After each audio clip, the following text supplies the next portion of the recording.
In this video, I will show you how to set A4 paper size in Illustrator. So click on File,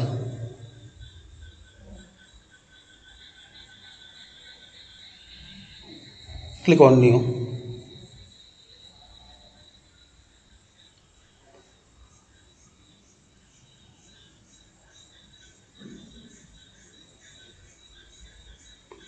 Now here select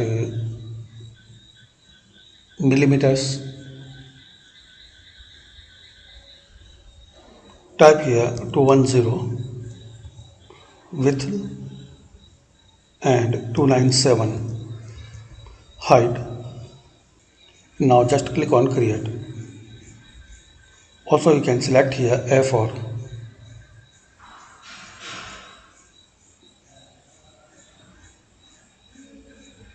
So it will detect automatically this size for A4. Then click on Create. So this is the way you can set A4 size in Illustrator. Thanks for watching.